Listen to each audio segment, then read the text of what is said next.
Welcome back, everyone. My guest today is Steven Kotler. That's it. That's the introduction, really. I mean, if you've been hiding under some kind of a rock somewhere, you may not have heard of his work. But if you're one of us, so you know Steven as 11 times bestseller.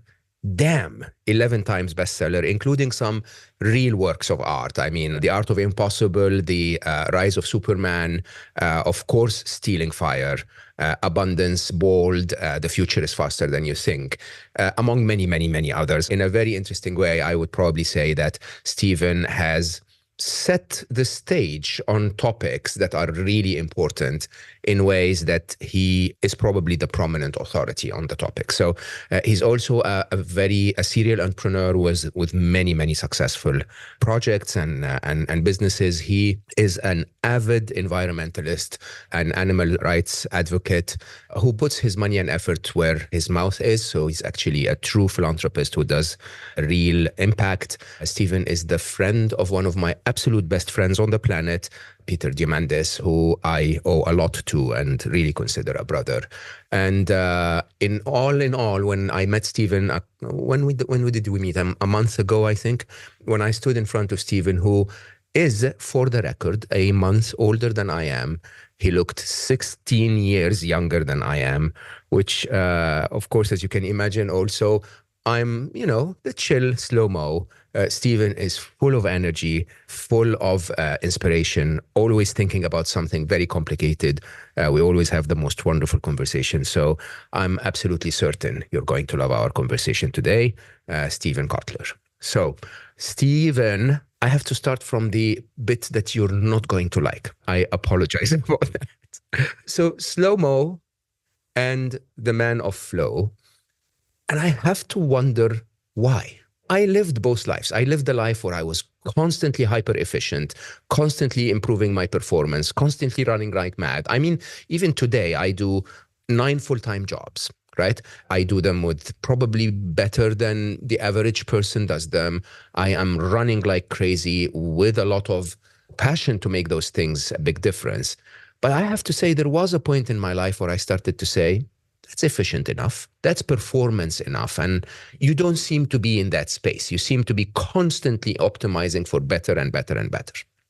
Well, a couple of things. This is a great question. I know this. Obviously, we're going to start it with a bad question. You missed. Sorry. Okay. You'll have to try harder. No. This is a great question because it gets to the heart of something that's worth talking about with flow and the heart of the work that I do with peak performance. And it's actually this is really like, we're going to talk about psychology going all the way back to Abraham Maslow with it. So I always try to point this out to people. And this is, by the way, this is a real challenge with my company, the Flow Research Collective, because besides doing research into the neurobiology of flow, we train people, right? In like 130 countries all over the world.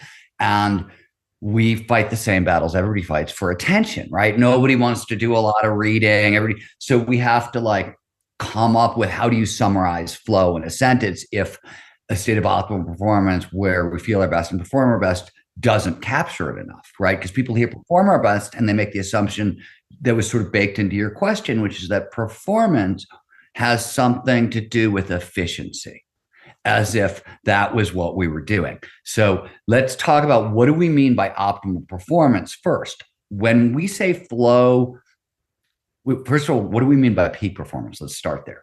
I define peak performance very simply as getting our biology to work for us rather than against us. That's all I mean by it. And this is not a new idea, right? You go back, first psychology textbook ever written, William James, contains the line, the most important thing in any education is to make our nervous system our ally rather than our enemy. And for James, nervous system was brain and nervous system, right? It was the full system. So not a new idea. And James worked on flow. And, a lot of this started right around James and Nietzsche and a couple other people in the late 1870s and 80s. This is where the field sort of got its start. And when we define flow as optimal performance, we're talking mental and physical performance. So a bunch of physical skills get optimized, obviously strength, stamina, endurance, et cetera, fast twitch muscle response. I can go on. But a bunch of cognitive skills get optimized. Now, when I say cognitive skills, yes, do you get more motivation, more creativity, more productivity and efficiency? Yes, but flow underpins well-being overall life satisfaction, meaning, and purpose. In fact, positive psychologists, and you know this, I'm sure, now define 3 tiers of happiness available to all humans on the planet, right? There's baseline, where you're at right now. And because of emotional set points, we can come back to this if you want to, there's not a whole lot you can do. Dan Harris was right. You can get about 10% happier using mindfulness and reframing and a bunch of other really powerful tools, but you can get about 10% happier. You want to jump to the next level up, what psychologists define as enjoyment. That definition is a high flow lifestyle where the thing that is driving you into a flow aligns you with your goals. The best we get to feel on the planet is purpose. And it's a high flow lifestyle where the thing driving you into flow aligns you with your purpose, right? And there are neurobiological reasons for all this and everything else. We can talk about that. But think about what I just said. The best we get to feel on the planet is when the thing that produces the most flow aligns with purpose. So we're having a conversation about well-being, meaning, overall life satisfaction, purpose. This is not what most people mean by efficiency. It is, by the way, what I mean by efficiency when I think about it, because I think that the human organism cannot function well without all of the major motivators pointed in the same direction, with purpose being one of them, access to flow being another, right? So like these things are baked into my definition of efficiency because it's actually broad and it's based by the neurobiology of performance, not based on a bunch of psychological terms that have gotten tossed out over the past 100 years because people are pointing vaguely at phenomenon that's actually neurobiological in origin. This is honestly the best definition of performance I've ever heard in my life, honestly. Like when you really think about it, performance as is sold to us in the, in the corporate world, in the world that, that I lived in for sure, is push yourself, try really hard, squeeze out another 1% of extra performance. What you're saying is no, your peak performance is to be completely in resonance with what you're made for, with your purpose and with the way you operate in life, with the tune that actually matches you. The only other thing, so if you go through Art of Impossible, for example, right? What do we mean by the practicality of peak performance? It's really like, I don't have the exact numbers in front of me, but it's about 7 things you got to do every day and about 15 things you got to do every week. Okay. That's what it really takes to optimize your system. It's very doable for most people. That said, let me just throw a wrench in this, which I'm building on your idea of purpose. Like everything you just said is true. I want to add something to it because I left it out. And so one of the things, so we all have what's in the lingo called a primary flow activity. This is that thing you've been doing since you were a little kid that drops you into flow the most, right? I don't know what it is for you. For me, it's usually skiing first, writing would be a second. For my wife, it's like hiking our dogs through the backcountry. My best friend is playing guitar. Various people have various things. That's your primary flow activity. Why does it differ, Steven? It differs. So we could talk about this as we go along, but flow states have triggers, preconditions that lead to more flow. Everybody, for reasons that have to do with nature and nurture and where you are in your life, because these are susceptible to more certain triggers. There's like 28 known triggers, 10 on the, 12 on the individual side. Then there's a shared collective version of flow, group flow, team flow, social flow, interpersonal flow, depending on how many people are involved. That's just a team performing at their very best, right? That was Google X when you were there, of course. Yeah. Let me put a little context around it, and then I'll back into what I was saying before, because we're here. And flow follows focus. I want to talk a little about the triggers. The thing to know about all flow triggers is these are psychological words that produce neurobiological reactions, right? And so flow follows focus. It only shows up when all our attention is the right here, right now, focused on the task at hand. Now, we can go into all kinds of detail, focus very specifically on the task at hand without ego involved and a whole bunch of other stuff we can talk about. But what's really sort of important is that's where your head is at. And that's what all of flow's triggers do. They drive attention into the now. They do it a bunch of different ways neurobiologically. But for example, and this is what I want to go back to, risk is a flow trigger for obvious reasons, right? When there's danger involved, we pay more attention to what's in front of us. 100%, now, I don't just mean physical risk is one kind of risk. And that's why you see flow in sports so much, in combat sports and action sports. And there's studies of flow in war going all the way back. In fact, Yuval Harari, who everybody knows from Sapiens and Homo Deus, actually worked. He wrote a paper on flow and war. I want to say in the 90s, maybe the early 2000s. Fascinating paper. Great, great. Actually, did great work on it. But we also mean creative risks, intellectual risks, spiritual risks. Under the surface, it doesn't matter. We risk of all kinds drives dopamine. Dopamine drives focus, right? And this is this shopping addiction, gambling addiction, internet porn addiction. These are all dopamine driven addictions. We're just saying, hey, you've got this system, harness it for flow. But risk, as you might imagine, your risk profile is different than mine. My risk profile today is different than it was 20 years ago. Various other things. So our ability to use risk as a trigger changes over time. So primary flow activity is usually an activity that has sort of a core collection of 3 or 4 triggers that will mostly work for you. Usually how you approach your activity might change, right? How people ski at age 18 tends to be different from how people ski at age 50, unless you're like me and Chan, and then like we invert that. Like, we're crazier now than that, but most people are, it's a different thing. And that's what I mean by, that's why it changes over time. But my point was, when it comes to a primary flow activity and peak performance, what the data shows, and I'll come back to the data in half a second because it's amazing, and I'm sure you're familiar with some of it.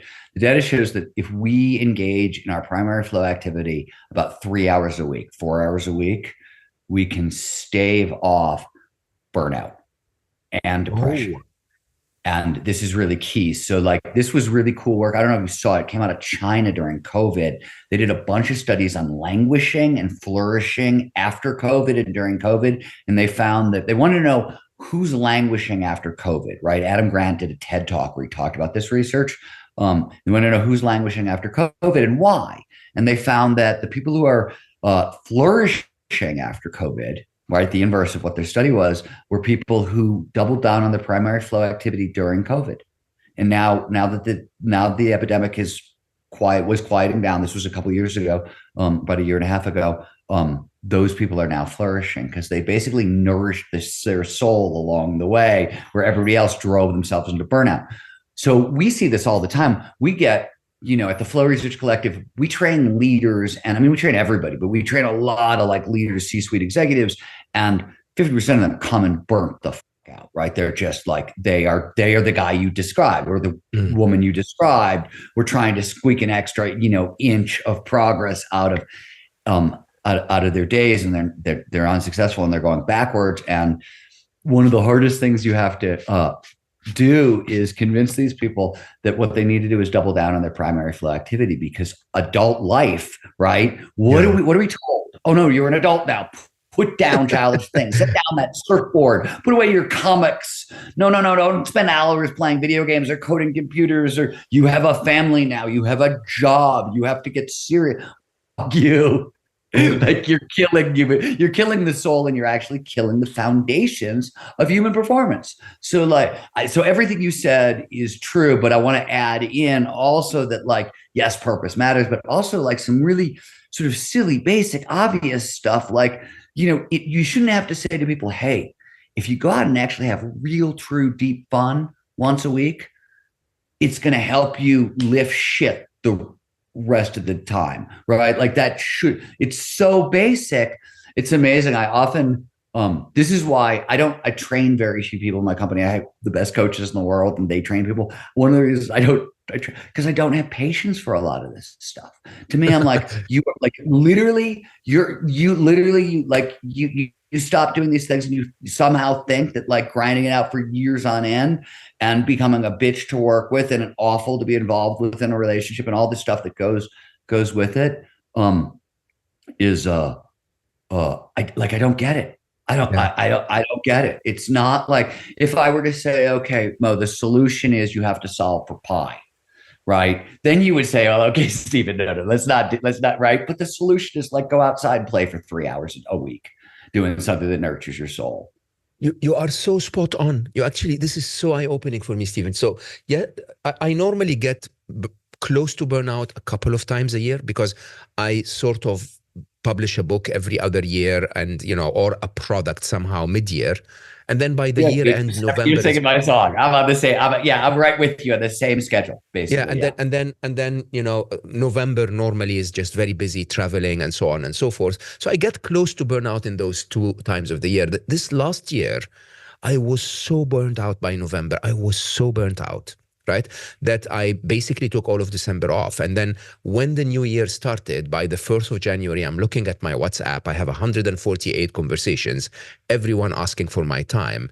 And I really had to take a stand. And what I did was the opposite of what everyone would think. And now you explain it and it's so clear. All I did is I told my team, look, when I have time and effort, I will work as much as I need to work. But the reason I feel so bad is because I haven't sat down to write for the last 8 months. Right? I couldn't with all the travel and publishing, the book and so on and so forth. I just didn't have the time to sit down and write. And because I'm missing writing, I'm not able to do anything else. So the one change I did this year, which completely flipped my life upside down, is I added a week of every month where I call it creative time. And don't come near me during the creative time. Just let me sit down and create content, research something, write something, do whatever I want, draw, paint, whatever I want, right? And I did that end of January. I feel amazing. Like all I needed was to add that one, call it task, but to me, it's really not a task. That completely takes away all of my, strain and stress and burnout. It's incredible, really. I'm always finding sort of like new little interventions. One of the things I learned a long time ago that if I don't try to, unless I'm traveling which is when I do the bulk of my reading, I'm writing it when I'm home, I'm reading when I'm on the road usually. And I need writing and skiing. Skiing is my high flow activity, my primary flow activity, and writing is another one. But I've discovered that, and really in a sense, this is about protecting my marriage from myself. That at the end of the day, do tell. Before I'm about to go interact with my wife and my family, I started. So we know. I don't know if you're familiar with. I do work on peak performance aging as well, and cognitive reserve is our protection against Alzheimer's and dementia. And I could talk more about that if you want. But yes. Work going. So. The old version of aging is all our skills decline over time. There's nothing we can do to stop the slide. That's the old version of aging. Don't tell me this. I was going to ask. But that's the old version. And that's what most people, that's, by the way, still what most people believe, right?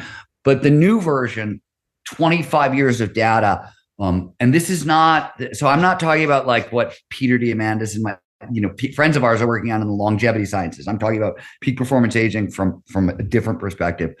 But what we now know is all the skills we used to think decline over time, mental and physical, we now know they're all use it or lose it skills.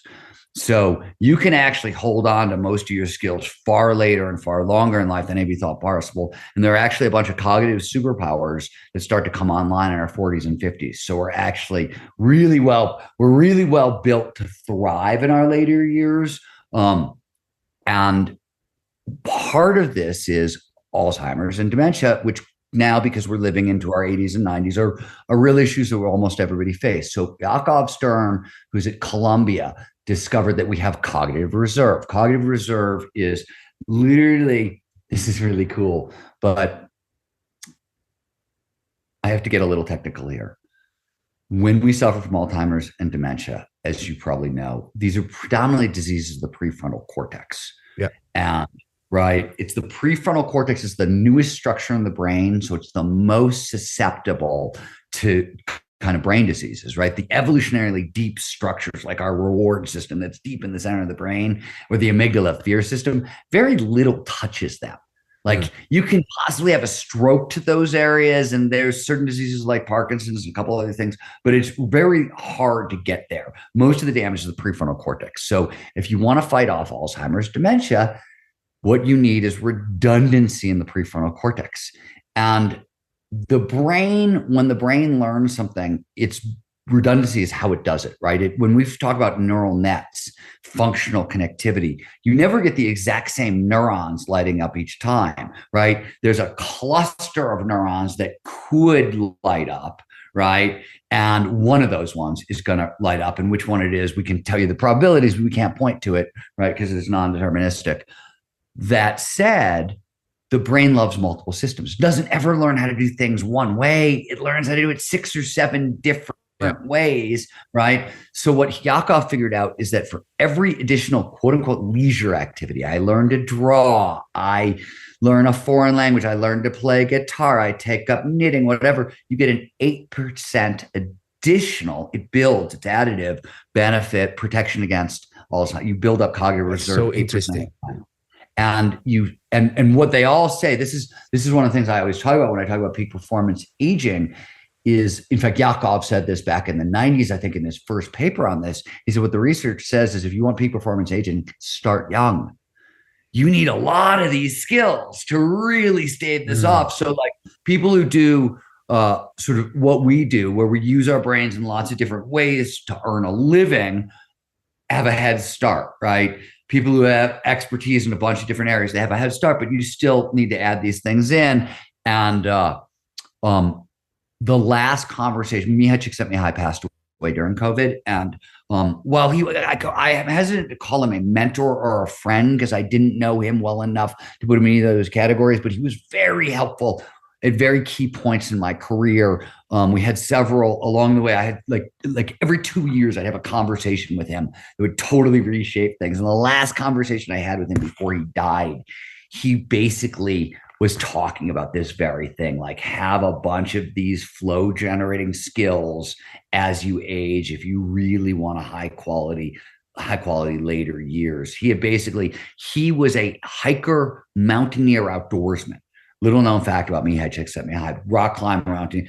And he had a house in Montana. This is what he did this was primary flow activity. And the last thing he said to me, actually, in our last conversation, he said, you have to be really careful, because you can do something your entire life for flow, and then you get to be my age, and he was then in his late 80s, and he's like, forget about climbing mountains or rocks. I can't get out of bed. And what he was saying, and he said, have a backup plan. He was telling me the last conversation I ever had with Mike, he said, Steven, get a backup plan, because I know you're a crazy skier, and if that's what your plan is going forward, you're going to run into the same problem I ran into. And it was it was eye-opening. So the first thing I did was I started teaching myself how to draw. It's a long story to get back to the fact.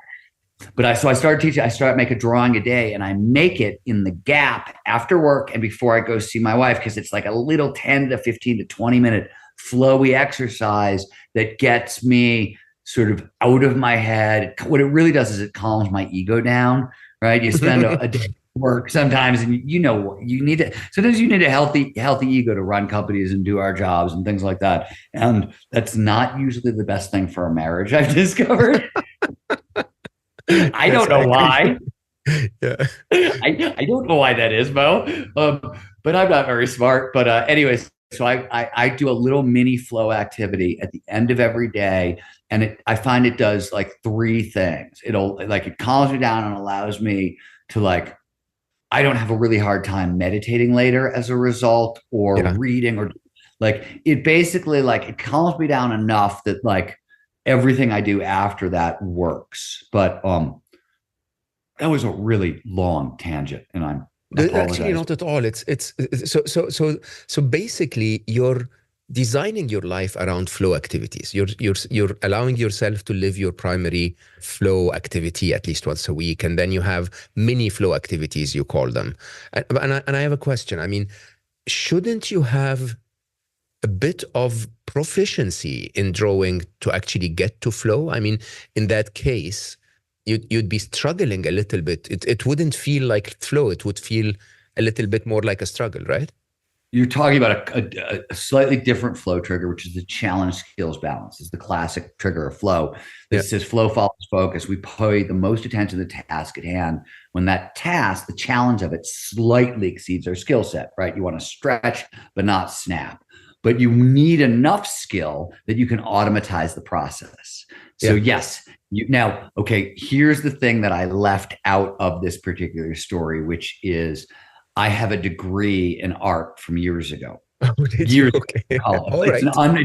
It's a minor in art, and I was life drawing was it wasn't I was a painter and a performance artist, and I was not a like I didn't have those skills, but I loved it. I loved the class. I loved the challenge, and I um I noticed something about my drawing, which was I didn't have any skill. I had no skill, Mo, but I had because of the where we started, the design background, the advertising about all that stuff, I have great instincts around style. So if you don't know what you're looking at, you're going to think I'm really talented. If you have any skill whatsoever and know what you're looking at, you're going to think I'm shit and I'm covering up for the fact, right?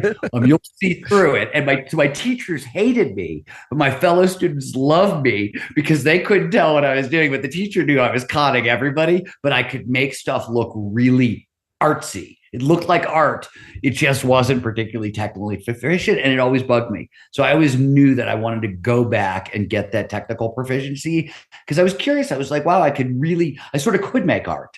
So what happens if I actually add some skills and really gain that proficiency? So that's what I've been doing. And and to answer your question, to minimize the struggle issue, certainly you're going to struggle. I create really tight constraints. For the first year, I only drew in pencil and charcoal. Now I've since added in black pen. I work on one color paper. I don't work on any, and there are certain categories of things I've been drawing in. I don't ever want to get bored, so I'll go back and forth, but like there's certain things I'm trying to learn how to draw, and certain things I've been like, oh, okay, yes, it'd be really cool to learn how to draw like really sci-fi machines, but that's not right now. I'm going to put that off for right. Like, so I've built tight containers around it so that, yes, I'm going to struggle. Of course, there's going to be a learning period, but I had a foundation. And the other secret is this, and this is funny in a sense, because this is one of the reasons I sort of have a career. I have a career in studying the neurobiology of flow for a couple of different reasons, but like one, research in America went away for one reason, and research in Europe went sideways for a different reason in the 90s. And Europe went sideways, in my opinion, because they started arguing at a psychological level over ridiculously absurd details. Let me give you a very simple example of this argument. There was a 10-year debate about, it was really a debate over play, over what they call non-goal directed flow versus goal directed flow. So we knew you could have goal directed flow. That much was very, very, very clear. The Europeans kept saying, oh no, but there's also non-goal directed flow. There's this play stuff and blah, blah, blah, blah. And they spent a decade arguing over this. And I kept saying the whole time, look at the neurobiology. You guys are looking at the longer level of scale to answer this question, because if you look at the question of play from a neurobiological level, what does play get you? It gets you dopamine. Well, what does goal-directed behavior get you? It gets you dopamine. So it doesn't actually matter what the psychological term we put on the cover is. Neurobiologically, the reward is literally the same chemicals bonding to the same receptors in the same part of the brain, lighting up the same functional network. That's identical, right? In neurobiological terms, that's essentially an identical process. So it was a ridiculous debate. And for those of us who I didn't really speak neurobiology that well in the 90s. I was learning the field then, but even this was obvious to me, right? So this was that was a weird tangent. Again, let's back to you, Mo. No, but it is really it's really interesting because we actually once again you're bringing up the topic of play as a good thing for you, which is demonized by the modern world, right? So the idea of the Industrial Revolution sort of telling you to do exactly the same thing that you're told over and over and over to make more shoes so that they can make more profits, going into what, I actually think is now dying out a little bit, the whole concept of gamification that we started to see by the turn of the century, and trying to, to get people to sort of simulate a game so that they can get into flow while at work. But obviously it didn't really work that well, because you're simulating a game, you're not really addressing the individual's triggers for flow. And this was always one of the things Jane's work on gamification, right? That I always want to have this conversation, which is it's always gamers who are arguing for gamification, and for gamers, it's perfect. Exactly. You know what I mean? And don't. So, Mo, I will also tell you, once every 2 years gamify my life. But whenever I want to make a big change, I create a point system, and I incentive. Peter taught me years ago, Diamant is right. You get what you incentivize. I learned that lesson from Peter very, very well years ago. And so I realized that I could create a point system where, like, if I double down on my primary flow activity, I get 5 points and blah, blah, blah. And so I could figure out a good week is 100 points or that sort of stuff. And I did it for a while. Sometimes I'll train people in how to do it, depending. And we do in my peak performance aging class. I actually think we did finally train people in this. But I can do it for 2 months. It's incredibly motivating for 2 months, right? Just to make it change. But like once the change is locked in, I'm out of the game. And other than like full-time gamers, that I think is everybody's experience. It's interesting. Yeah, because it's not a game anymore then. Right. Exactly. So let's go to aging, because you mentioned it a couple of times. I mentioned it in the introduction, you 42-year-old looking man. What other tips? So I actually have to agree with you on 2 things you mentioned so far. One is use it, right? So whatever you use continues to be young. And that idea of the diversification, which in my mind I thought was sort of like, because it gives you a chance to live passionately about life. But obviously there is also another, sort of a neural benefit to it, which is it creates more reserve, sort of, right? What else? I mean, physically, mentally, emotionally. Yeah, let's stay on the physical side for a second. Because this is really clear, by the way. This is not a secret. The WHO publishes guidelines along these ways now. So we know that all the skills we used to think we lose over time are use it or lose it skills, which means you have to train them. Now, and Peter and I actually totally agree on this.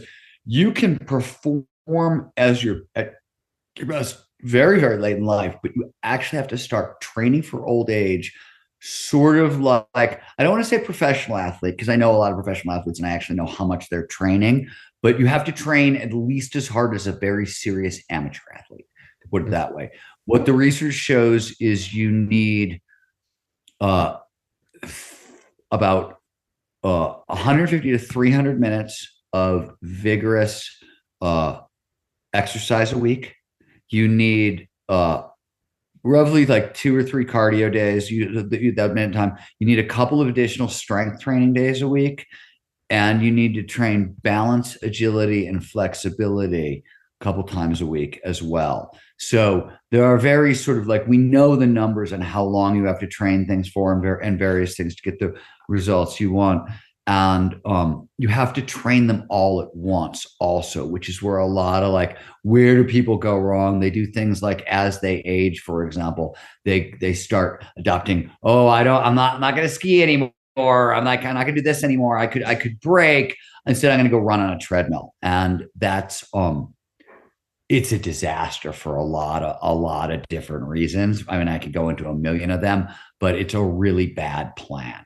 And you're making your heart a little more efficient. And maybe, in the beginning, you're training up your lungs. If you're doing sprint training along the VO max training along the way, you'll maintain it. But as a general rule, like, you need strength training. You need the iron is your friend. I'll give you a weird stat that most people don't know.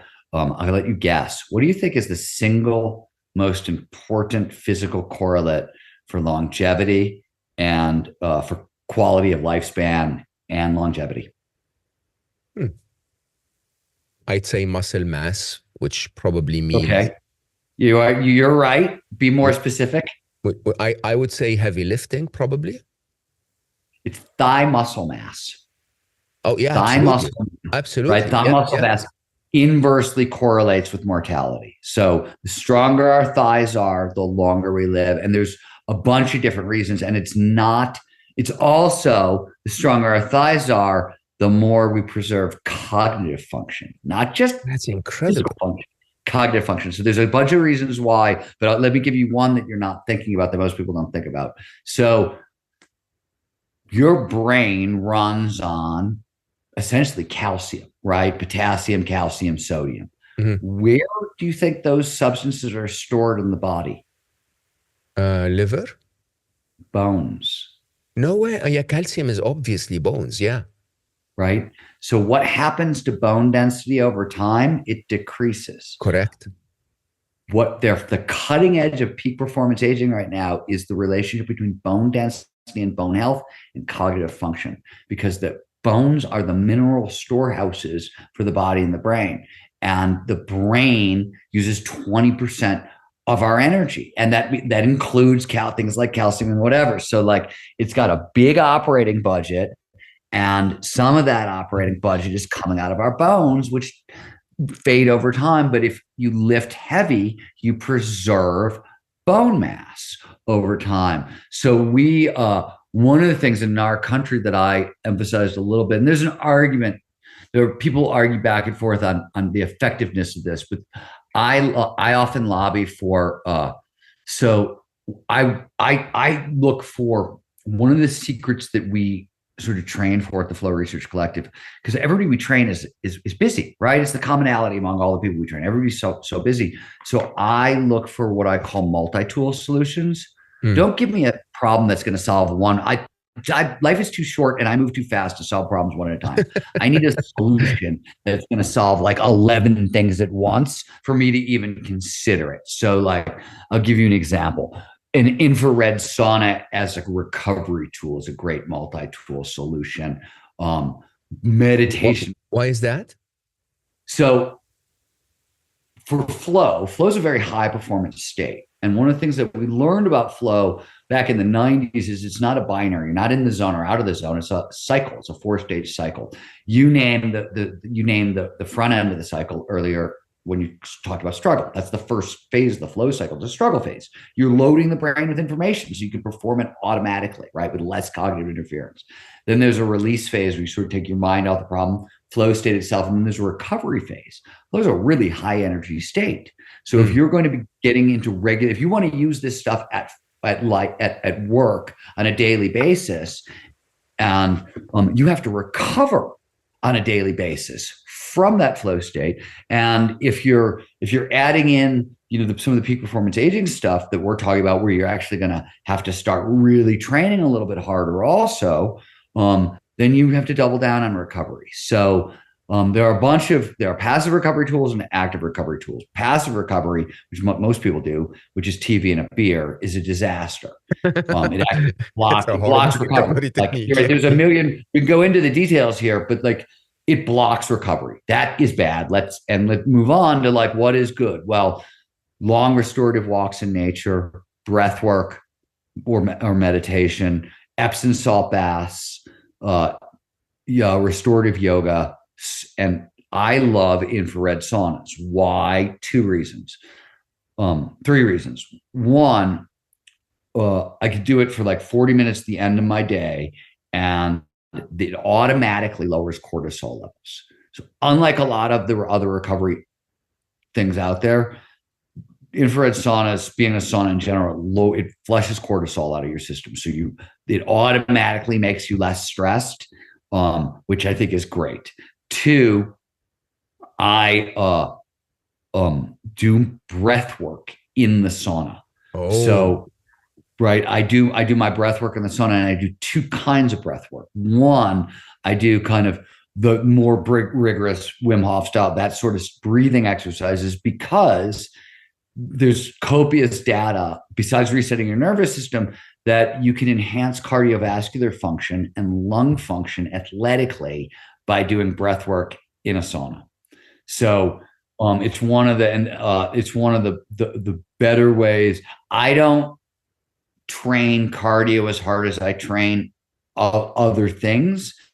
And one of the reasons is because I can cut into that by doing breath work in the sauna. I also, so back to flow triggers for a second and back to stacking protocols, right? Multi-tool solutions. Creativity is a flow trigger. Flow amplifies creativity. It was a feedback system. So creativity itself. And we know this because pattern recognition, linking ideas together, produces dopamine. And dopamine works as a flow trigger, right? So we know this. And one of the mistakes that people really make in the modern world is specialization. And the reason is if you're specialized, you're not, you might be learning new stuff about your specialty, but there's not huge, like you're learning stuff that's right next door to the stuff you already learned. So you're not having those like big aha moments of revelation. But if you really want to amplify flow and prepare your body for flow, you have to feed the pattern recognition system. And the very best way to do it is read about 20 to 30 pages of nonfiction a day, usually outside your skill set. So you want to read something that you're curious about, right? But it's outside your skill set because there's nothing outside your skill set is a really funny statement because we have pattern recognition systems for brains. So once you read something that's outside your skill set, your brain, because it does pattern recognition, is going to find the links. So anything outside your skill set, it doesn't stay outside your skill set. Of course, you're breaking it in, right, into your skill set. But because it's far away, you've got real conditions for, it's a big leap. Big connections, lots of dopamine, priming the brain for flow.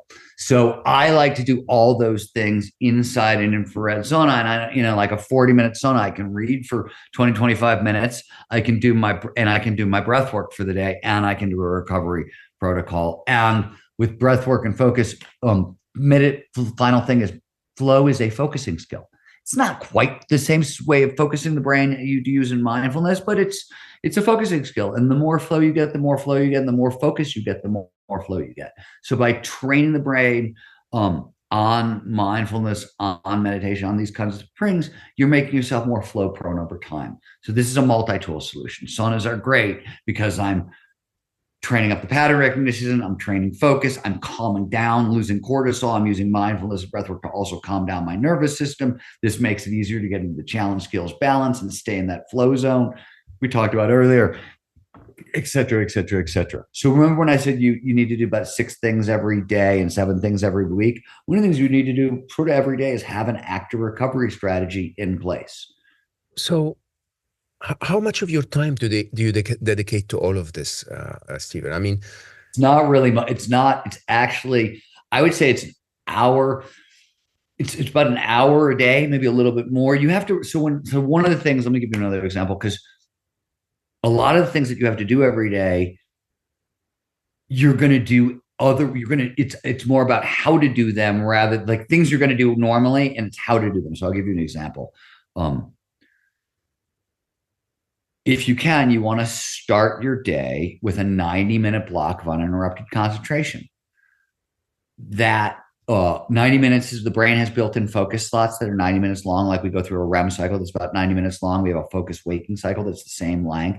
And the research shows that you want to start your work session in line with your body clock, right? So I'm an extreme lark. I start working at 4 o'clock in the morning because that's when I'm at my best. Most people are normal, and they, 8, 9 o'clock is when they start working, and that's when they're at the best. My wife's a night owl. She doesn't wake up till 4 o'clock in the afternoon, and that's when she starts. So you want to, if you can, work this 90-minute section in accordance with your actual circadian rhythms, because again, get your biology work for you rather than against you. It's really hard to fight your circadian rhythms in this way. But start your day with a 90-minute block, or start your work session with a 90-minute block of uninterrupted concentration. What you do in that block is completely up to you, right? Like I write because that's my most important thing. 100%. And if I get that done for a day, I've won my day. So that's, of course, what I'm going to do first, right? Managers usually want to strategize. I'm going to have all these meetings and all these conversations during the day. These are my goals. This is what I'm aiming for. That's their best use of that like 90-minute block, and maybe a phone call or two kind of thing. But like whatever it is, So when you ask a question like how much time does it take? Well, it's less about the time it takes and more about how I'm exactly using the time that I have and in a high flow way. Right. And that 90-minute block of concentration, you have to be smart about it. You got to have conversations with your wife, with your spouses, with your bosses, with your friends, like leave me alone. Flow, in most studies amplifies creativity about 500% above baseline. You're going to get my time back. You give me 90 minutes in flow and I'm going to do so much more work. You're going to get more of me later, not less. Just leave me alone for 90 minutes. That's all I ask, right? Like it's, again, really commonsensical. And people freak out. I'm like, what are you talking about? According to the McKinsey studies on productivity, you're 500% more productive in flow. In 2 hours in flow, you can do essentially 8 hours worth of days worth of work. That's absurd. Would you believe me if I tell you that most of my breakups post my first marriage were a result of not being given that 90 minutes? Like I would simply tell the woman in my life, all I ask is don't touch me until I finish writing. Just give me until 11 a.m., please. Like, I want to make my coffee slowly. I want to sit down and do whatever, is running in my head. I want to put it on paper and then I'll be yours for the rest of the day, please. And yeah, when that fails, I would go like, not working. Doesn't matter how incredible you are. I just need my 90 minutes. Yeah. And by the way, Mo, I have to tell you, this is no different than when I work with organizations. You know what I mean? When I work with organizations, a couple of things that I tell people is the first thing I always say is if you can't hang a sign on your office door that says "fuck off, I'm flowing," exactly. You can't do this work. You just can't do this work, right? So like you have to have you have to be working in an environment where you can have these conversations out loud. And yes, it goes against, we started our conversation this morning with like things that Silicon Valley did wrong, right? Open office plans, disasters, all the like instant messaging, Slack channel. I'm going to ping you 3,000 times an hour. Like what? What? Did nobody bother to talk to a psychologist? Or did you just, when you had the conversation with the psychologist, was your entire conversation, well, how can we make the most money? Right? Either you're ignorant and you didn't bother to have the conversation, or you're knowledgeable and you're evil. Correct. Yeah, it is actually quite interesting when you think about it, because a lot of the design of the corporate world is really all centered around how do we appeal to the extroverts who are truly revving all the time to make the most money. Right? When in reality, I think most people don't realize that very often the most successful out there, the ones that are actually making a difference, they're not the ones that work the most hours. They're not the ones that are extroverted at all. And they are by definition, in need of some, me time to be able to just do things, right? Otherwise, they're just talking. And it's quite interesting when you look at how that becomes almost the example that we follow. It's like you should be like this guy who's always out partying, when the truth is that's not always the most productive. No, it's again, like, in a sense, there's a kind of very dominant extroverted salesperson who seems to be, and there's a sort of like hyper aggressive Wall Street finance attitude, right? Those two things. This is why I started the conversation and I said, I think Jeff Bezos broke Silicon Valley. And I'm not meaning to diss Jeff. I'm actually just saying he brought Wall Street. He came from Wall Street. Yeah. He came from Wall Street, brought Wall Street values to Silicon Valley. And whether or not Jeff had the ethical maturity to handle those values, most of the rest of Silicon Valley did not. And so you import like Wall Street competitiveness into like, and it broke geek culture. As far as I'm concerned, in really weird ways. But that's a different story. But this is the point I wanted to make a second ago was the other thing I tell people. You made this point about my life, but I wanted to say this from the organizational side is when you work with companies, right? It's not just that flow should be the center of your personal life for that stuff. You got to make it the center of your organization. That you got to make driving your people in, because you have to also understand all the benefits you get from it. I'll give you a couple things that we hear about all the time in the corporate environment. You can't create a high flow culture without psychological safety. So something corporations spend a lot of time on right now, baked into flow. So a lot of the things that we're talking about, flow because it's optimal performance, there's certain conditions for it underneath it, right? Like what we want in good organizations come by making flow the center of your organization. But if you're not driving your employees into flow on a regular basis, chances are your turnover rates are extremely high. Correct. First of all, right? Especially in today's, modern environment where loyalty is, not like people aren't loyal to companies anymore. They just, jump around and that's fine. You know what I mean? That's exciting and interesting. And I think that's I don't necessarily know if that's a bad or a good thing. I don't have a judgment there, but I just know it's part of the environment. And the employee retention, a lot of it is about flow, right? And you want to work with a team that is great at nothing is more fun. This is why startups are so damn addictive, right? On your way to a product launch in a startup company, it's group flow nonstop. It's like every time you show up at work, you're dropping back into group flow because that's what it takes to get a startup to launch. And, I'll laugh, but I'll joke with Peter Diamandis, who, I've started 16, 17 companies at this point. Peter's like 27, 20. I actually think it's in his 30s at this point because he's got there's a bunch of longevity companies. Yeah, well, it was 27, and then he started a bunch of longevity companies. There's, I think, a couple companies that he started in COVID, doing something with AI and healthcare that I'm not totally aware of. But anyways, that's an addiction to flow. That's the flow you get. Right. And I always tease Peter about this. I'm like, Peter, like you love getting it to launch, and then you're like on to the next project. I'm like, you're the only dude in the world who thought you could run an asteroid mining company in the background. No, but you see, I mean, look who's talking. And I mean, both of us. And I not being the Silicon Valley sort of mindset, I start so many businesses. I don't call them companies, right? I actually call them products, which are really the products or projects or It's like, so in philosophy, Mo, they have problems, right? Like what they're really saying is I work on the hard problem of consciousness, or like I work on epistemology or whatever. But like, I like the humility. They're like, I'm working on the problem of consciousness. What they really meant is like the past 70 years, this is all I've done. But it's it's a problem.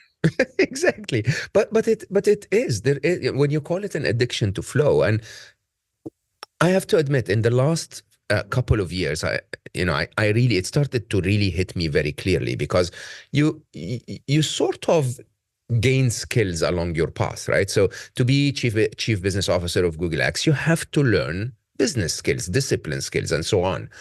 But it really hit me very hard, because at the end of the day, I'm just a creative person, right? I just want to make things. That's all I want. Like whatever things, if you leave me alone, I'll make I'll build a fish tank, or like if you really tie me down in a tiny little cell and say you can't move but one finger, I'll try to scratch the wall and just draw something on it. Okay. And the idea is, in a very interesting way, I actually think I'm addicted. I want to keep making things. When you say addicted to flow, that's actually quite interesting, because that is. Oh no, this is I'm using so Csikszentmihalyi pointed this out decades ago. It might actually be in the book Flow.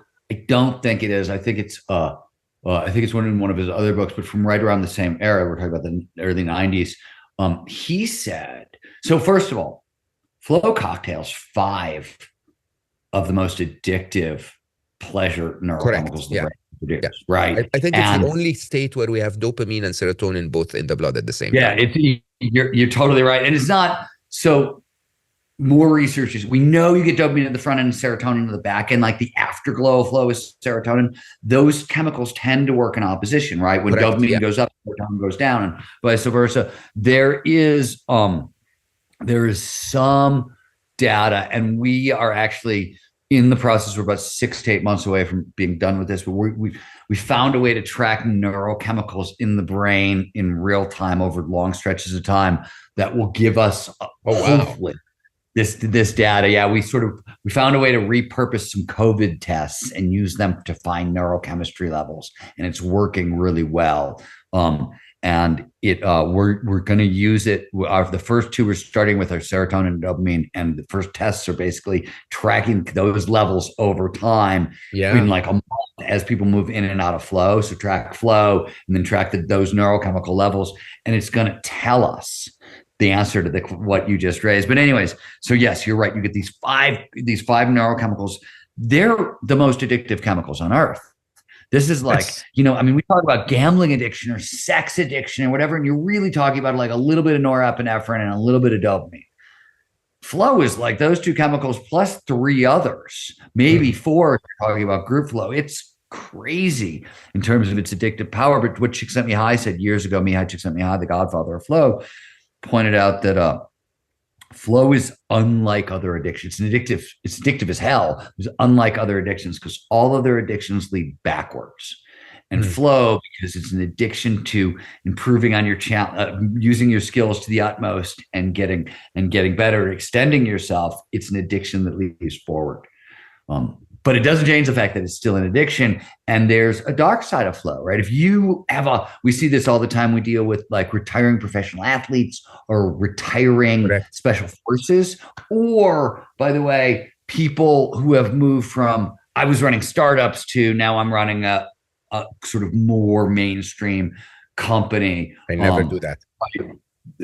For one of the reasons is you get locked out of flow, right? Correct. And so then it's the dark side of flow. And I mean, I want to say I've broken a lot of bones in my life, and I want to say at least 50% of them have been because I'm doing something stupid, because I'm suffering through the dark side of flow, and I've decided that I'm going to use high risk, right? High physical risk as a flow trigger, thinking that if I just do this dumb thing, I'll be in flow on the other side, forgetting that there's like a 5% chance I'm going to end up in the hospital.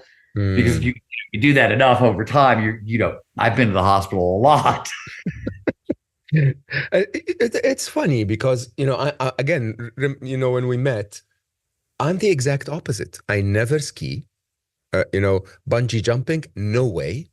Like roller coasters, just because my daughter likes them, but otherwise I wouldn't come near them. I just don't get that concept at all. It's not a trigger for me at all. I cannot explain it because it's been there. It's been there my whole life, and two, like I've always been drawn to like riding my skateboard.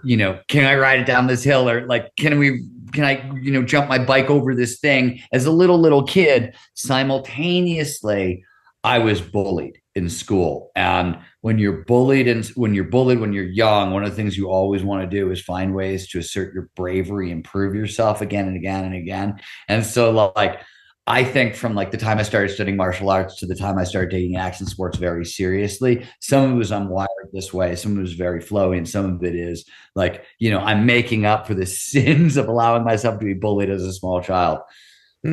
That's so interesting. So it triggers martial arts and other forms of physical superiority, sort of? No, I'm not. My problem with being bullied was not about the bully. I don't give a flying. Like, people are people, whatever it's going to happen. My problem is that I didn't like the reaction I had on the inside and how it made me feel. I didn't like feeling fear. I didn't like, so in any situation where I would feel fear, one of the things being bullied taught me is go right at the fear, because the feeling I want to feel is on the other side of that. And when you're being bullied, the only way to get right at that fear is to learn how to fight, right? When you're drawn to action sports, as I was my whole life, you have to go do the thing that scares you the most over and over and over again. Larry Hamilton and I used to talk about this all the time. Larry will say that if you're not doing something every day that really scares you, you're probably not living hard enough. And that's layered. Though I will say that I think that possibly is true, whether it's intellectual or physical risk. I think that may be true almost every day for me. where, I'm taking a kind of a creative risk or an intellectual risk or a physical risk that scares me. I don't want to scare myself. I don't want to really scare myself, right? Because then I'm over my skis and I'm taking on too much, but I want a little bit of it all the time, in everything I do. That's so interesting. So for our listeners, Stephen, so, if someone is new to the concept of flow, someone who just spent a bit of their life doing things, because they have to do them. They don't have that experience of sort of leaving the world and being in total flow, a few times a week. What would be the first tips and advice? What should one start with? Yeah, so it's funny because we actually we talked about three. I'm going to talk about maybe five things. Mm-hmm. Let me just start really practically with the stuff we've already covered. So first thing, easiest place to start, double down on your primary flow activity. How do we find out what that is? Well, so what I tell people is if you don't know what that is, let me back up for a second.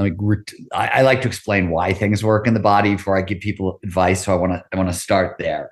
We were talking earlier about how flow produces these five big neurochemicals or six big neurochemicals. So quick shorthand for how does learning and memory work in the brain?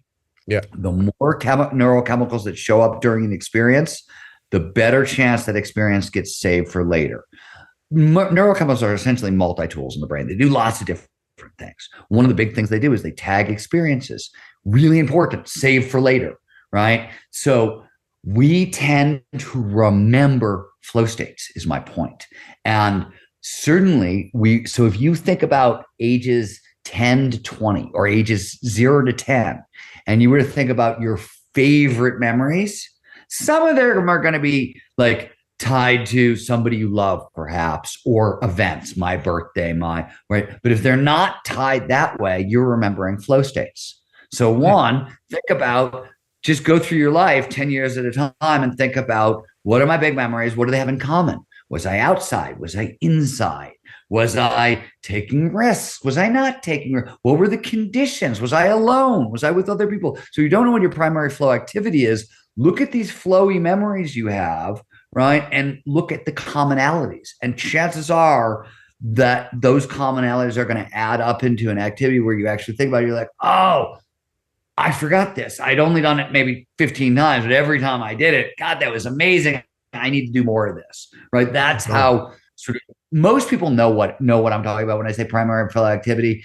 And, you knew right away. You were like writing. You didn't even think about that. Most people that's most people's reaction. But if they don't, this is one way of figuring it out. So that's the obvious thing. Start with your primary flow activity. And then I always tell people, start with 3 flow triggers. Start with 1, complete concentration in that 90-minute block we talked about. Wall off, start your work day. And you don't, if 90 minutes is intimidating, because some people it's terrifying. The idea of like, I'm going to focus and not talk and be by myself for 90 minutes, like that's terrifying to some people. So they have to start with 20 minutes at a time or a half an hour at a time. And build themselves up. But like we have a built-in slot for focusing for 90 minutes. So what people find often as they start doing this is they will naturally move to that 90-minute block a lot faster. Like people who are like, oh my God, there's no way this will ever work for me. And they start with like 25 minutes a day. And within a week or two, they're at 90 minutes because the 25 minutes is so delicious and so works so well that like they get it now. And right. So that's 1. 2, we talked about the challenge skills balance. So you want to stretch, but not snap. So what does this mean emotionally? It means that you want to be just outside your comfort zone, right? Not overwhelmed, not totally, that's too much. You're producing too much cortisol and norepinephrine in your block flow.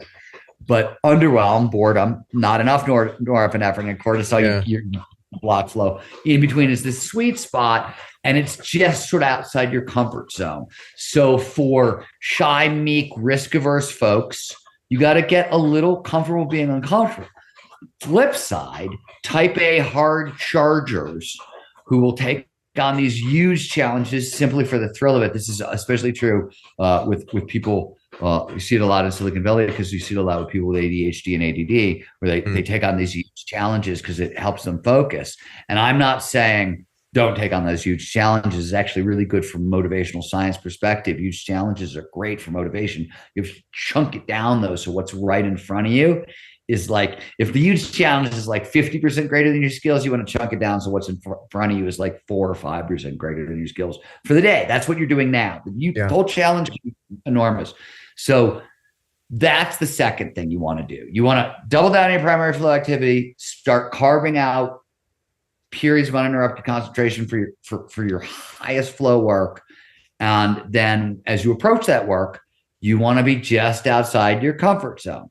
And the final thing I will tell people is, so this is really silly, but this is, most people tend to be a little burned out, and this is also a great burnout cure. It also works as a flow hack. So clear goals are a flow hack, okay, or a flow trigger. Now, let me spend a little bit of time on what I mean by clear goals, because people hear clear goals, especially in Western cultures, and the immediate focus is on the goal, right? They immediately hear the goal part and they skip to the clear part. And emphasis is actually on clarity. So flow follows focus.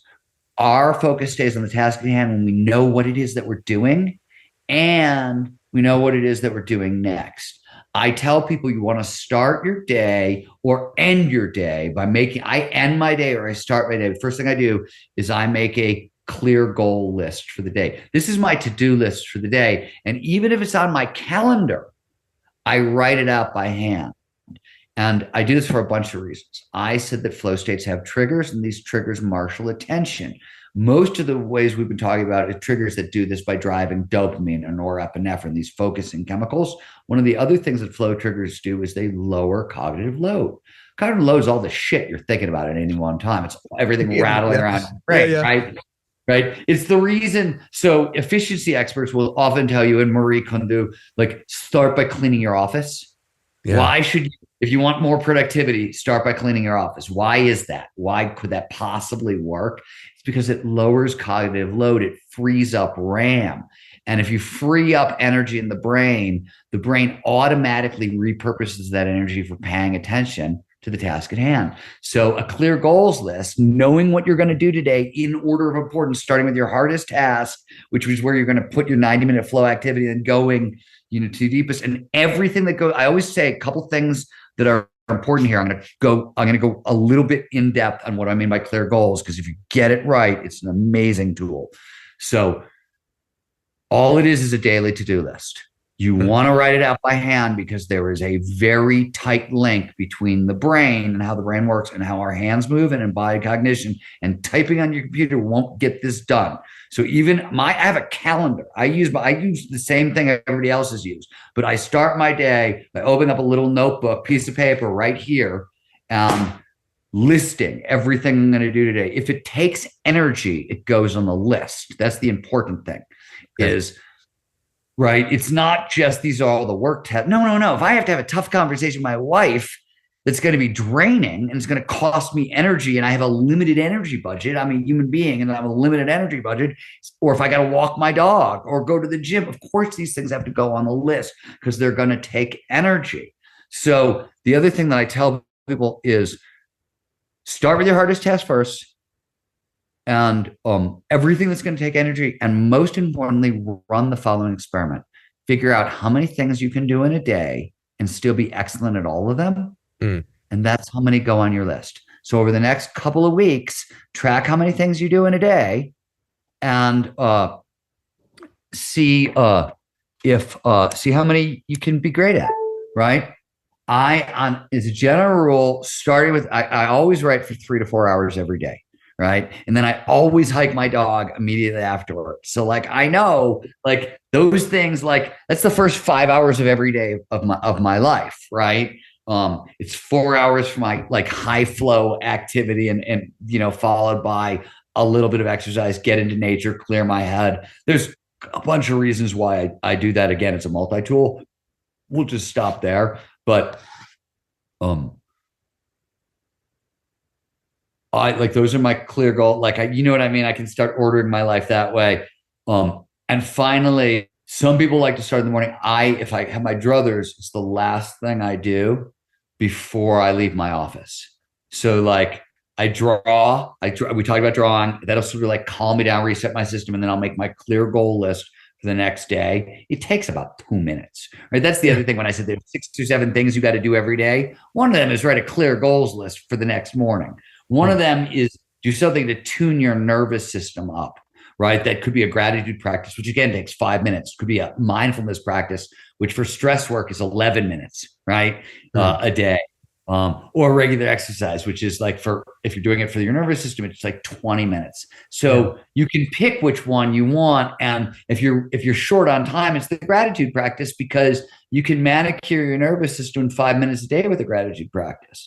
And then you have your clear goals list, which lowers cognitive load. So I've given you, like, in these 2 10-minute practices, if, for example, you're dealing with burnout, the simplest cure for burnout, and where we always start people, is primary flow activity 1, clear goals list every day, active recovery protocol in place sort of at the end of the day. And then if you really need a tool, daily gratitude practice. But usually those 4 things, provided you can step away from work for like 72 hours, is enough to sort of start to reset anybody's system and move them away from burnout back to normal.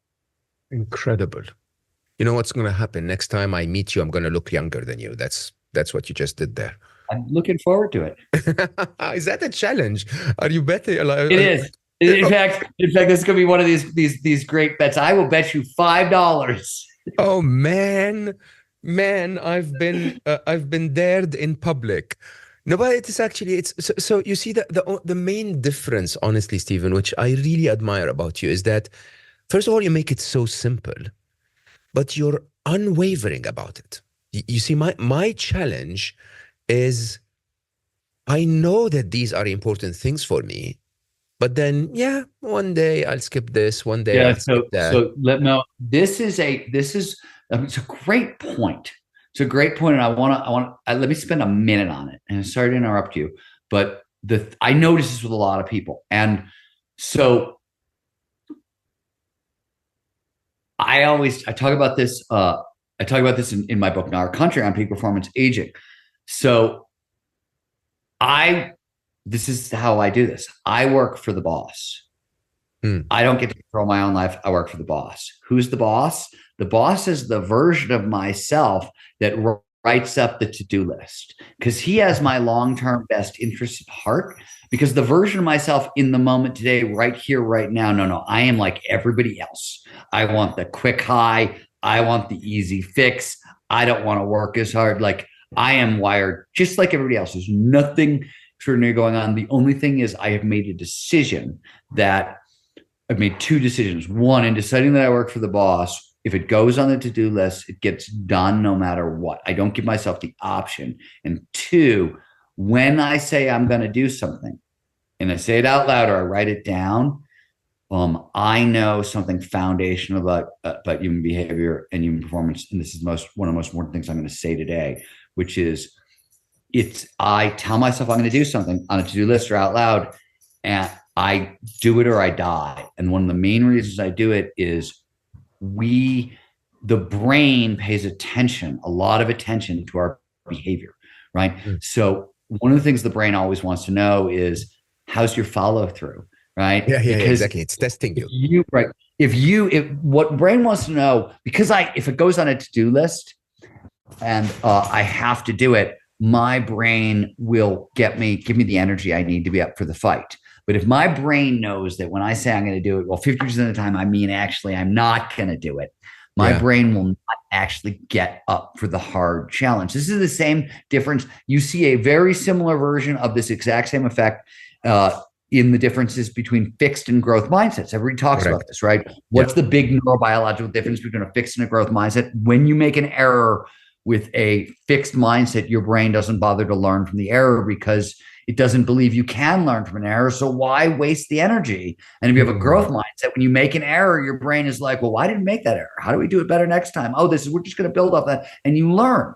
So it's the exact same thing. If your brain knows that when you put something on a to-do list that you lie to yourself, right, and you don't often complete your items on your to-do list, your brain goes, oh, fuck, well, I've got a limited energy budget. Why am I going to bother creating all this motivational energy for something you're not going to do anyways? I'm burning calories I don't need to burn. I'm not going to do that. Interesting. So it's basically optimizing based on your pattern recognition of your behavior in the past. Pattern recognition on behavior in the past, and it's an understanding that the brain is foundational. The brain is it always wants to predict what is going to happen next, and it's an efficiency engine, right? 20% of your energy goes into your brain. So first order of business is how do I save energy? Second order of business is what the fuck's going to happen next. Exactly. So I can meet it with the exact amount of resources, but not 1 calorie more, so I don't waste energy, right? That's the foundational thing the brain is trying to do at every moment of every day. So when they talk about brains as predictive coding engines and hierarchical coding and all those Bayesian computer terms that we talk about in terms of brain dynamics these days, that's what it's trying to do. It's trying to predict what's going to happen next, so I can have the energy I need to meet the challenge without anything extra. And if you understand that that's where the brain starts, a pattern recognition system at its core that is doing exactly what I just said, you can start to optimize for a lot of stuff just based on, oh, this is what my brain is trying to do in this situation. Perfect. So like, this is how, right? Like you're not fighting against yourself. But Mo, I think you hit on something that I want to go back to for a second, because it ties all this together. A lot of what I'm saying is common sense, as you pointed out, and it's not all that weird. What makes it tricky is exactly what you pointed out, which is it's so common that we don't sort of treat it like life or death, right? Like nobody thinks to themselves, oh man, I put 10 items on my to-do list today. I've got 8 done. Boy, am I really setting a bad precedent for future behavior by skipping 2 of them, right? You think, oh, I did a pretty good job today. I'm fucking tired and I'm going to skip these last 2 things and, let's go home. And that's about all we think of, right? Yeah. We don't realize we're training our brain to, one, not trust ourselves. Because now if you're not finishing up your to-do list, you got to think about it. Who are you lying to? You're only lying to yourself. You're giving your brain a reason not to trust you. Oh, it goes on the to-do list, but you don't do it. Your brain pays attention. This is the same reason affirmations fail and gratitude works. We have a built-in bullshit detector, right? If you stand in the mirror and go, I am a millionaire, I'm a millionaire, I'm a millionaire, your brain's going, dude, you work at Walmart. What the fuck are you talking about, right? Yeah. That's not motivating. That's demotivating. You're going the other direction. If you do gratitude, I am so happy and grateful that, my legs worked this morning. Well, your brain goes, well, you know what? That is true. And that is actually a good reason to be happy and grateful. And your brain goes, oh, look, maybe the world's a slightly better place than I thought. And that has a lot of impact on our neurobiology, but it's based on truth. The difference between affirmation and gratitude is that we have a built-in bullshit detector. And we all know this. Like, I don't have to tell you you've got a built-in bullshit detector. You come, but we don't think that our bullshit detector applies to ourselves. And first and foremost, it applies to ourselves. It's not about navigating the social world and trying to figure out, is she lying to me or what? I mean, that's a benefit, but it's about navigating our relationship to ourselves, because that comes first. That's such an amazing way of putting it. There's this simple repeating stuff that you don't believe is true and thinking that it will become, fake it till you make it, I think is the worst thing that humanity has ever created. It's like, make it so that you don't have to fake it, is my view of the world, right? And it's I'll give you an inverse, but this is really funny. I have all these discussions with people who, like, they'll stand up and they'll be like, but I suffer from imposter syndrome and blah, blah. I hear this a lot, like the victimizing. Yeah. And I always tell people, I'm like, you're not suffering from imposter syndrome. You feel like a fucking imposter because you're an imposter. When you actually are the thing that you're trying to claim you are, you're going to stop feeling that way. You've got a built-in bullshit detector for a brain.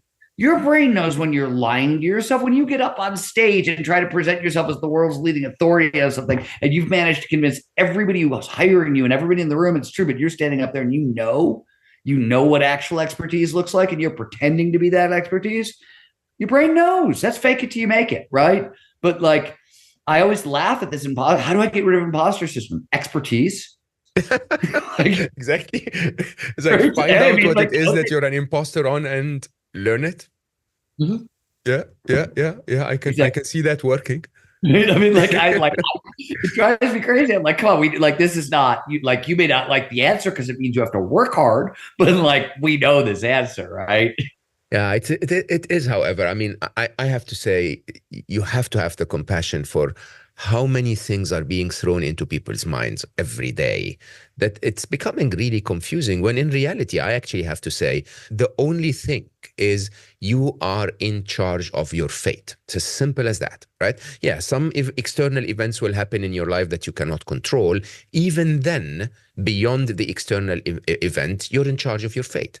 If you write down a list of things to do and don't do it, don't blame anyone. Don't tell yourself that this is the world against you. Yeah, it might be against you today and you got caught up in commute today, but you're in charge of tomorrow. You can really work on it. You can change it. You know, if you feel like an imposter, stop being an imposter and be an expert. It's really very straightforward. I agree. I think about it. I often think about it from the inverse of what you're saying, which is a realization I think I want to say I had probably in my early 30s. And it really, it's so obvious. And it's the inverse of what you just said, but it was the realization that my life, I don't know how it is, but I think a lot of us grow up with this idea that like one day I'm going to be an adult and it's going to be different, or right? Like something like that. And mine was the realization that my life is going to be nothing more or less than I make it.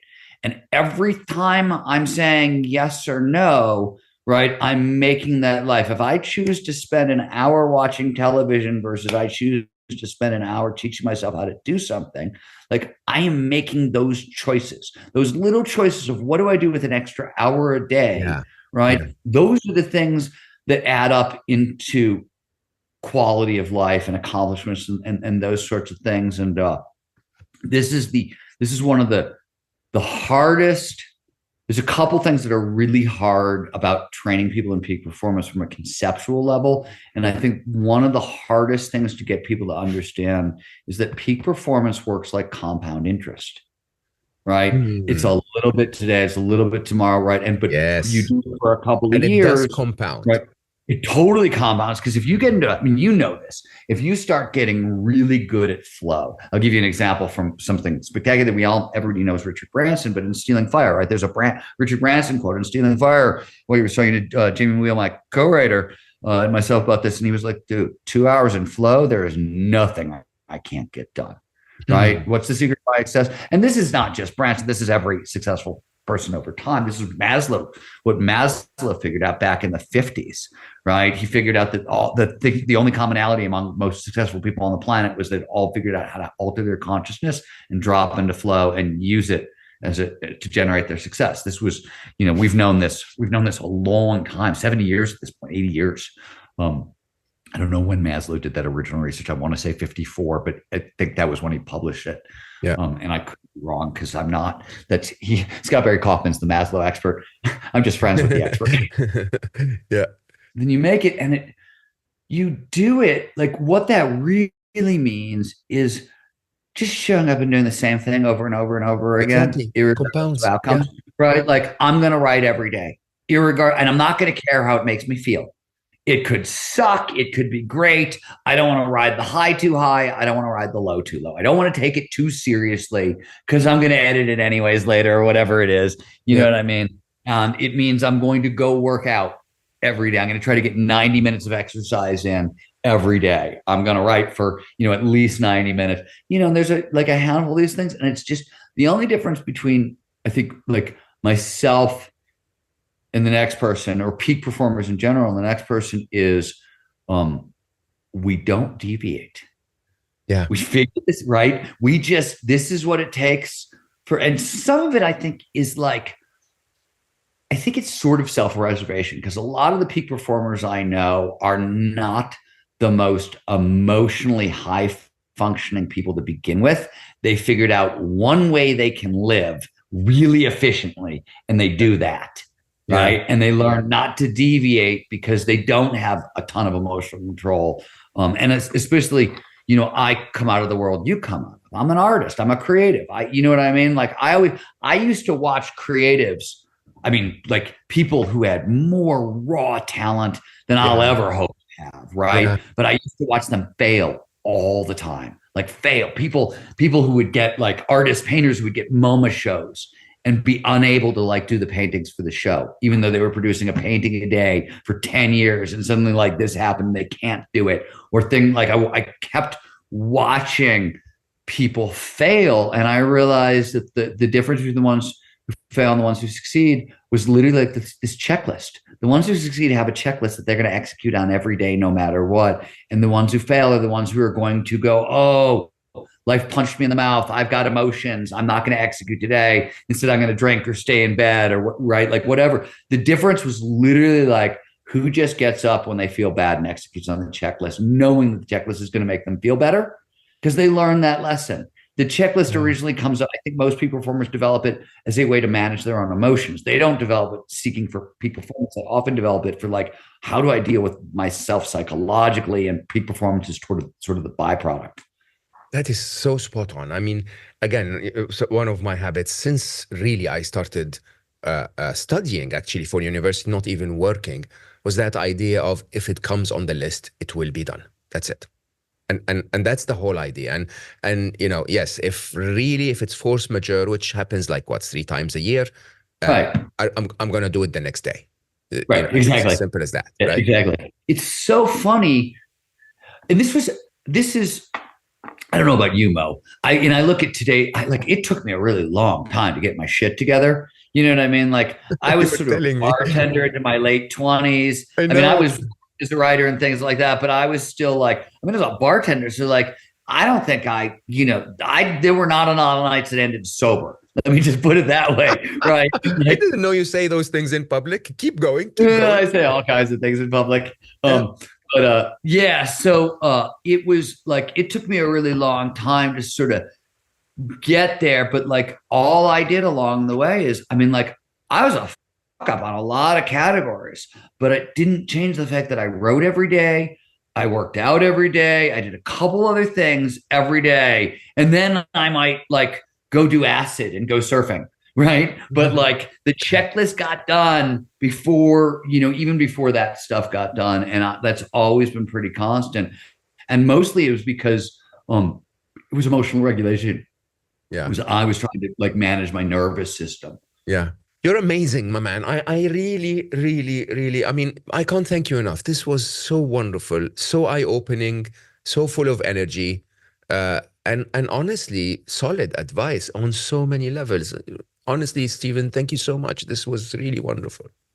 Well, always a delight to hang out with you. Yeah, honestly, for all of you guys listening, I didn't do this one for you. I did this one because it's just a pleasure to talk to Steven. It's always something new. It's always something energizing. I always come out actually with a checklist of things that I will end up doing.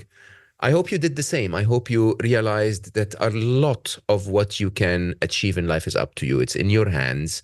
Achieving a flow state is not only enabling you to perform at peak performance, but it's also aligning you with the person that you are in so many ways.